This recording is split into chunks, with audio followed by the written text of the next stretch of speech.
having this close personal contact with the Finns affected you personally?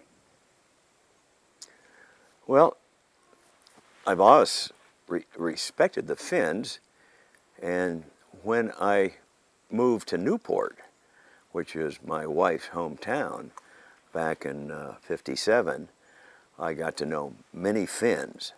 And the Finnish community here are very industrious, and many of them very bright, but also they have that alcoholic problem, which is sad.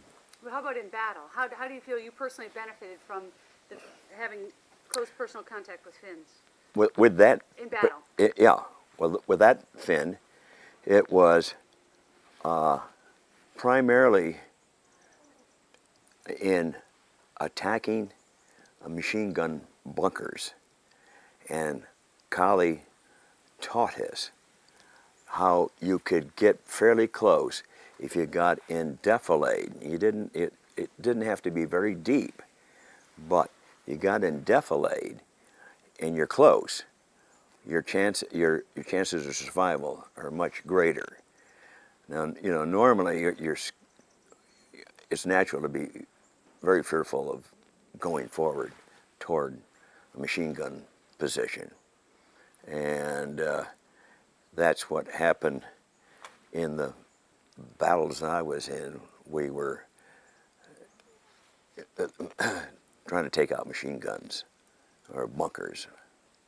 And so there were some other little things I'm trying to think of about. But would you say that it saved that knowledge? Yes, that knowledge saved my life, I think.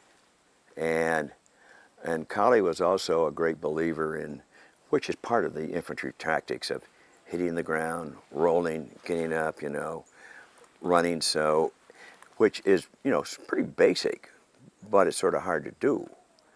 And Kealy was a great believer in that technique. So I think that on Hill 913, that may have helped save my life. So you knew that if you knew from the Finns that you could get low enough, their machine gun fire couldn't catch you. Yeah, that's Sure. true. Yeah, right. And the natural thing is when you're, facing machine gun fire, it's pretty hard to get yourself going because you're scared all the time, but even more so when you're looking at, and watching the machine gun fire spreading out. And I do, talking about machine gun fire, I was on a special patrol on Mount Belvedere. L Company was the assault company, and we went, and the 85th went up the steep side of the mountain, and I think, as you recall, then the 87th went on the more gradual side. And our mission was we had to go through a couple of minefields, and then near the summit was this particular machine gun bunker. And then there was another one to our right. Our mission, and we were hoping to do this, was to get by, because we had the parkas on, as a German patrol, get behind the bunker and take it. And we had one fellow who spoke German, who knew, the intelligence gave us the password. Today you wonder about military intelligence, whether they were right or not, but we did have the password, supposedly. But that never happened. We went through 3 minefields. I'm first scout, Wales Kennedy second scout, and I hit this barbed wire, and there's a sign. And so I look over, and it says Achtung, saying you're. So I call back to get Lieutenant Hirsch forward, and he came forward, and he said, "We'll get the E&R guys. Now they can breach a minefield very quickly." we're waiting and waiting and waiting for the E&R guys. And so we're beginning to run behind the schedule.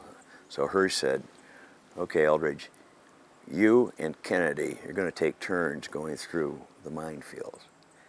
And so, you know, everybody walked in my footsteps. And then when it was Kennedy's turn, he'd go first and I'd be behind him. And so there was one time I can remember when I was leading, I hit this tripwire and I sunk to the ground. It was very steep.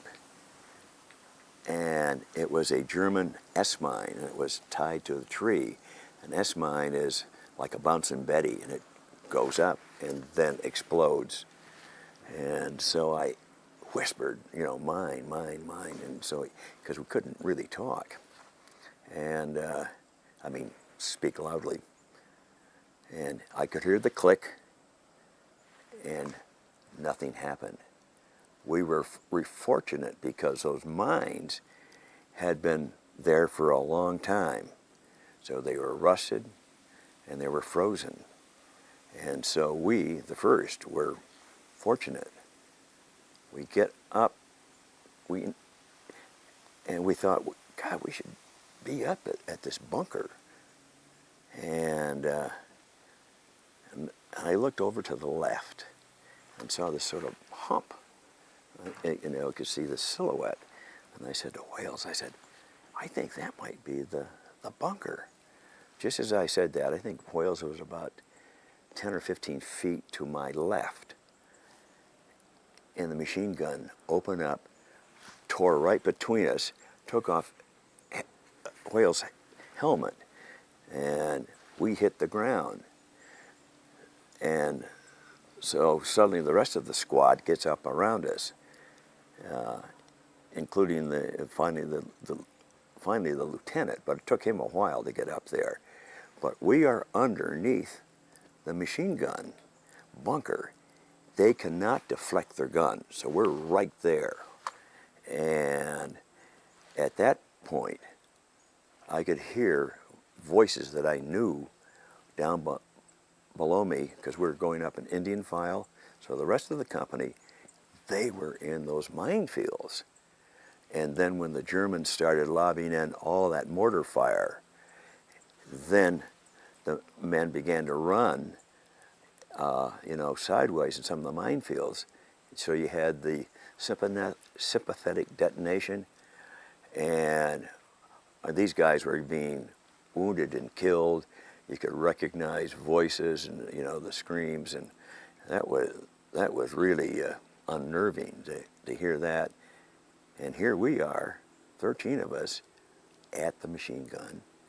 And so at the meantime, we had a lot of grenades. You probably heard that we were attacking with bayonets and no ammunition in our rifles, and which I think was very unique in attacking with cold steel and no ammunition in your rifle. So we had a lot of grenades, and there was a trench going along from this bunker way over to another bunker. And so we started lobbing the grenades into the trench. And then the grenades would come popping back out. And so as they hit, I mean, our own grenades, so we push them on down with our foot or our hand.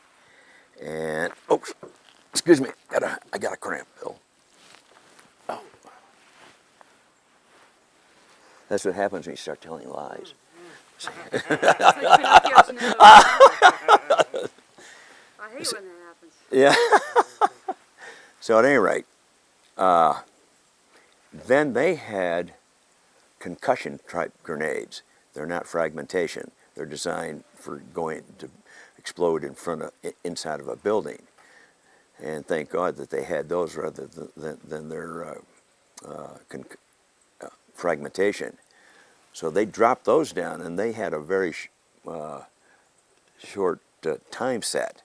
So they would blow as soon as they hit the ground. And all they did, they just bounced us off the ground, but nonetheless it made us pretty scared. And so finally, the lieutenant came. We had sort of a democratic little discussion as how the hell we're going to take it, because we're trained to take it from the rear. And there was a fellow by the name of Val Appel, who was the BAR man. And the bunker was very steep like this, but on the left side, it sort of melded into this hill. And so the plan was that Val would sneak around and toward the aperture opening. In the meantime, we would divert their attention by laying all these grenades in the trench. And so on the signal we'd lay these grenades in there, you know, terrific amount of explosion. In the meantime, Val then sticks his BAR smack in the aperture opening. And he pulls it back and he fires, and it doesn't fire, it misfired. And he pulled it back again and it fired. And so then we could hear these guys, whoever the survivors were, we could hear running along the trench to the next bunker. And the one thing that we did not do, which was standard operating procedure, was to go and occupy, you know, to clean up the bunker. We went off to the right to go after the other machine gun. As soon as we had moved off, the Germans knew that that bunker had been eliminated, so they just poured an incredible amount of mortar fire right on that. It was pinpointed. Had we been there, I don't think any of us would have, you know, survived that. Well, and then we eliminate the other one. We get to, we're some of the first on the top of Mount Belvedere, and we did not have a casualty of our squad. We're the closest to the Germans, but yet we were the safest in a way. But then I remember looking down the slope from the summit and watching the 87th guys attacking, you know, up toward us. But there was this incredible mortar fire. It would come down in sheets, just this, and then work its way up. You could just see it. And we knew that they'd be in on us shortly. So our squad, we ran around to a German command post. We think it was a command post. So we had the grenades. We opened the door, threw in the grenades. When they exploded, we were right in on top, but nobody was there. But we survived that terrible mortar fire on the top. So what do you attribute the fact that that your platoon suffered less casualties than... I mean the squad. Your squad than those behind you? Well, we weren't getting the mortar fire, all right. We weren't in the minefields. But here we are the closest, you know, to the enemy. But the fact that they couldn't deflect their gun other than throw grenades at us. And so then we had that grenade kind of battle. And do you think so, you had an element of surprise that might have been a factor? Oh, you mean in taking that? Well, they weren't surprised. I mean, the fact that they fired at us. So, I mean, they were aware that something is going to happen. And because we were hoping to get behind them. And so a certain amount of luck, too. Had they opened up when we were further down, you know, it would have been a different story because we were in range. And when I've forgotten how far Wales and I were, but the fact that it went right, the firing was going right between us and took his helmet off. But once we hit the ground, and then we started crawling forward, we were out of the range of that machine gun because they couldn't deflect it. What are you thinking when you're crawling forward? Very scared, and saying, well, how the hell are we going to take it? You know, that was in my, and said, God, how are we going to do this? And then, because we trained to do it the other way around, then I think, well, then it got a little more hairy when we were throwing the grenades up, and then to have our own grenades being tossed back at us. That was pretty disturbing, and I've forgotten how many seconds that was, because you can put the seconds there, but the fact it was so damn steep, we were able to push those down to explode. But then when the other grenades came over of their own, which, as I mentioned, were the concussion type, and they didn't fragment, but they would just blow you up. Now that was a little scary, because you'd be, sometimes take you right about a foot off the ground. You go up like that, and that was pretty scary. And I remember I had wet pants. You know, as they say, scared the right out of you.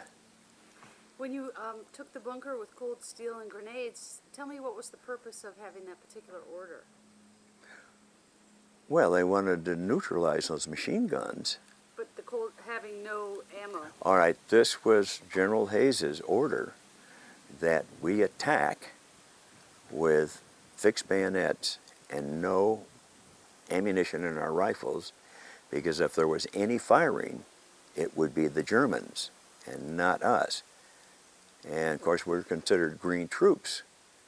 And so I know some people have said this was really an unusual attack, to attack without ammunition and then with cold steel. And of course, that makes you think. Nobody really wants to get that close to the enemy, where you're going to have hand-to-hand combat. And I always had the vision that the Germans were 10 feet tall and 5 feet wide, and here's skinny little me.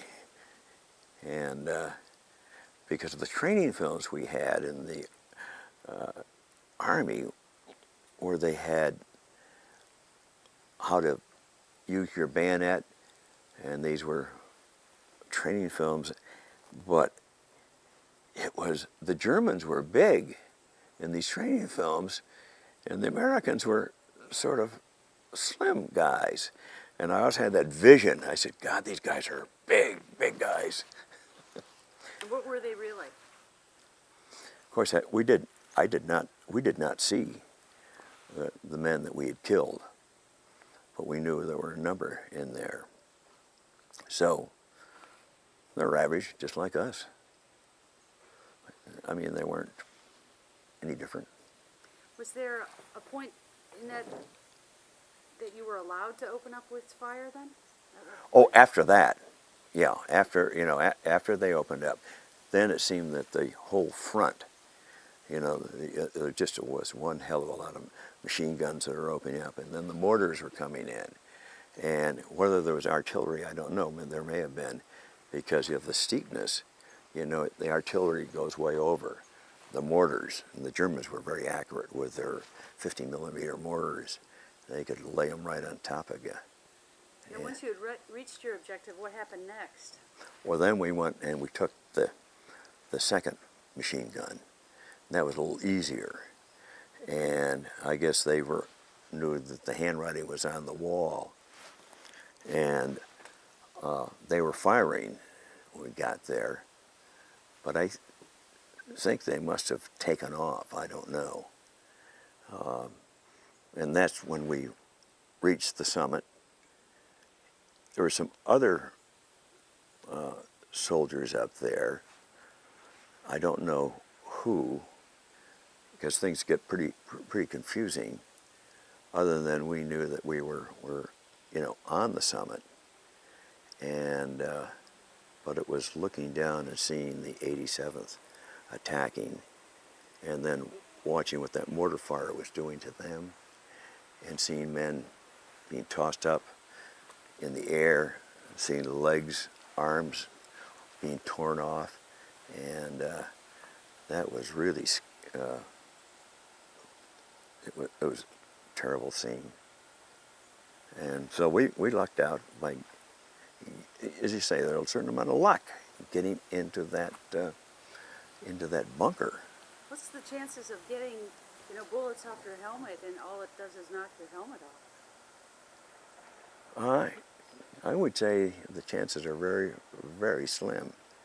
There have been stories of guys I've heard, where the bullet has gone inside and around and out, and sometimes, so, a certain amount of luck.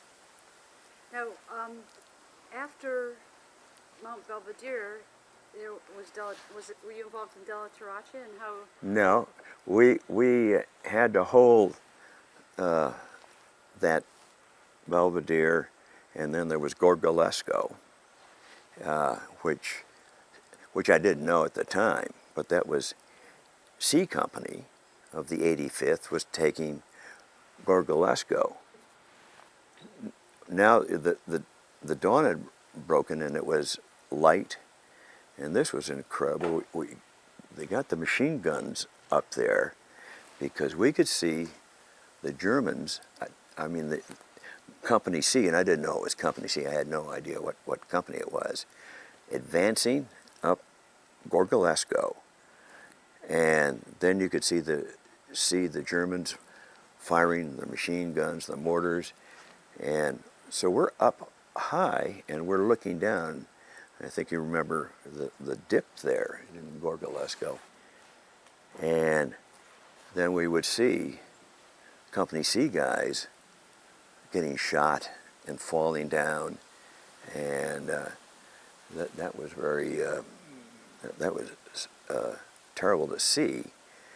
And then I don't know whether it was L Company's heavy weapons platoon or M Company, which is a weapons platoon company. They got up there with their machine guns, and then they started, picking the Germans off. So it helped Company C take its objective. And so, as I say, I never knew that it was Company C until later on. My college roommate was also in Company C, Bob Woody. And, but anyway, that was Company C. Okay, why don't you do one of these here, Lee?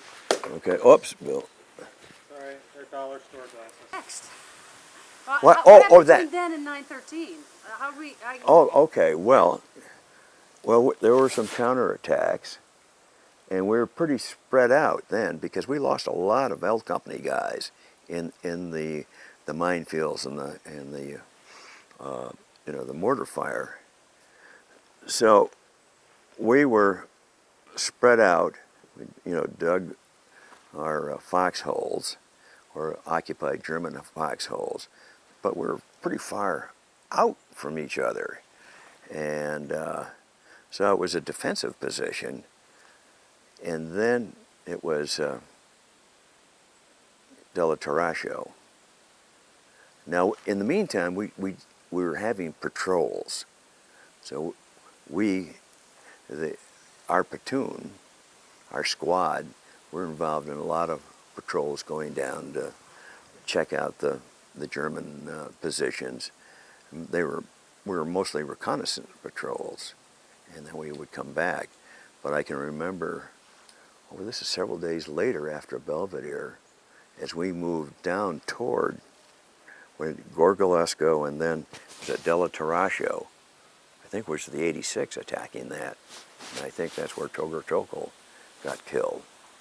And we had heard, they said, God, Toger Tokol got hit. And, but we had a hell of a lot of patrols, and this was one patrol I remember. We go down, and there was a lot of snow on that side. And so the lieutenant's with us. Have very little, we're fat. We're supposed to be very fast. We're moving down there, very little ammunition. And I got to a position very close to the German lines down below, and on this little hillock. And I stop, and Wales comes over. I said, God, I think I hear caissons there. And I said, in the meantime, I saw some Germans in white, and they were circling, around us. And so when the lieutenant got there, I said, I think this is a combat patrol, and they're going to get us if we don't take off. And he gave an intelligent order, run like hell. And we went up that mountainside as fast as we could. And the Germans were right behind us because they wanted to capture us. And we got to our lines and, gave the password and got through. And then they just stayed down below. So that was an interesting thing, and I'm glad the lieutenant gave a smart order. You had your best advice. Yeah. God. So there were a lot of interesting patrols. What happened to you at 913? And 913, again, the 3rd Battalion was the attack battalion. L Company was the attack company. I Company, in which Dole was an attack company. And we, of course, we were watching this incredible artillery fire. They had some British artillery behind just, that Hill 913, all the other hills. Well, I can't think of their names. They call them hills, but you well know, they're sort of little mountains. The place looked like it was on fire. Just that artillery. How could anybody survive? We get down, we come off of Delaspay, we get down in that road, and there's a hedgerow. And so we are deployed, and then we're getting deployed, and the artillery stops. It's all silent. And the next thing we know, the machine guns just open up and they're cross-firing. And they're raking the hedgerow. And we are, here we are. We're scared to death. We had a lot of replacements. And they're even more scared than we are. So I look down to see what the lieutenant is, what Hurst is, he stands up and then he gets it in the neck and falls down. And so this machine gun fire is just raking where we are, and I look to my right and I see a tracer bullet. So I knew the Germans were marking this for mortar fire. And I said to Kennedy, we've got to get the hell out of here because the mortars are going to be in on us.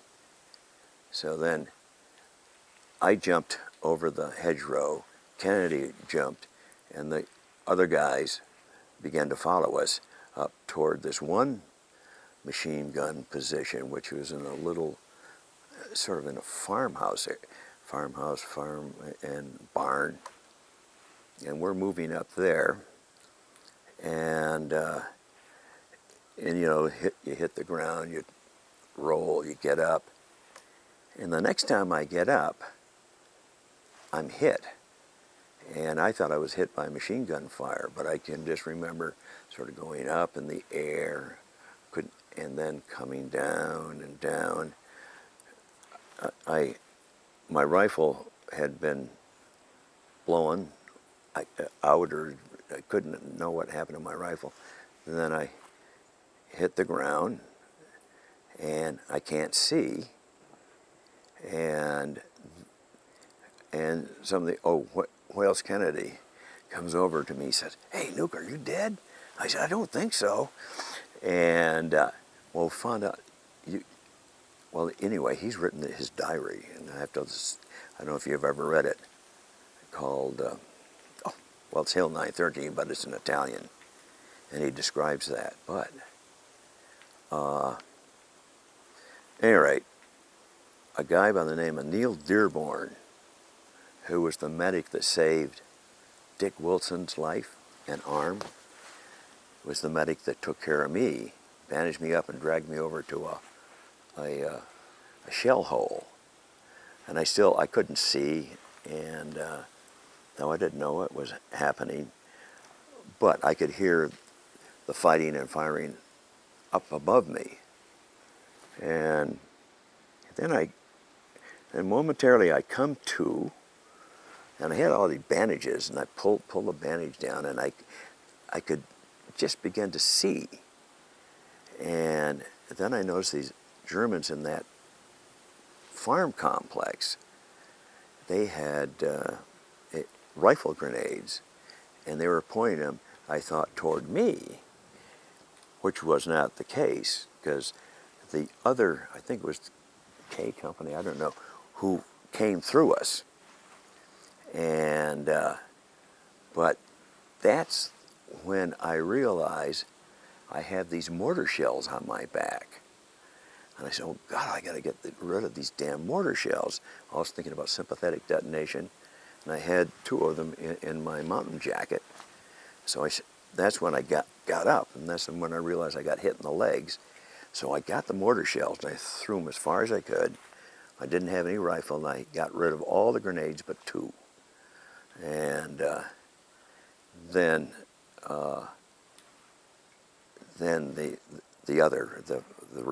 the other force is coming through. And so I'm here, and then a guy by the name of Ken McDonald, who was in my company, who was a Dartmouth guy, class of 39, head of his class at Harvard Law School, and he'd be a guy for you to interview. Comes down, arm hanging down here, he's open. He said, "Nuke, we gotta get the hell out of here."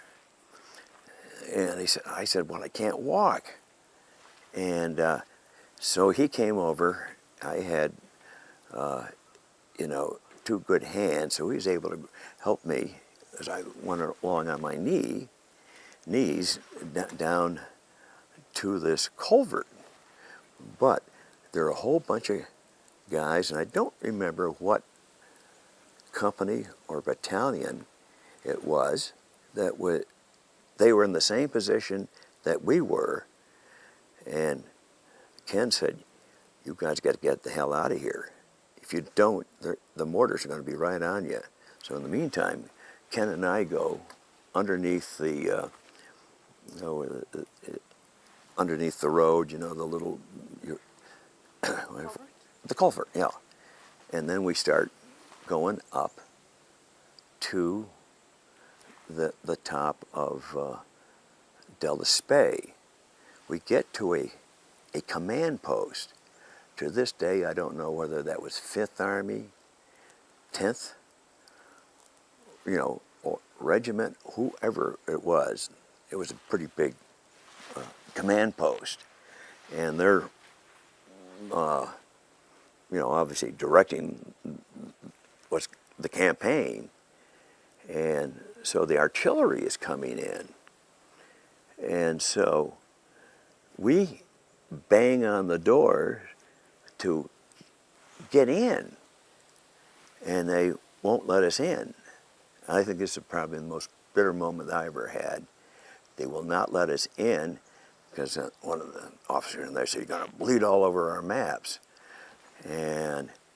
But eventually, some very brave medics came running down the ridge, and they probably phoned them, and with 2 stretchers, and then got Ken and me and got us back to the battalion aid station. But I still don't know whose command post that was.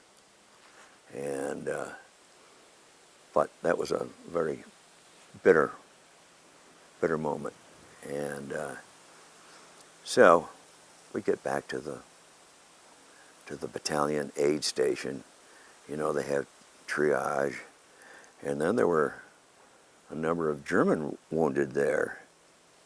And I can remember a couple of these Germans were pretty haughty, you know, and looking at us as wimps or something. I don't know. I was really ticked.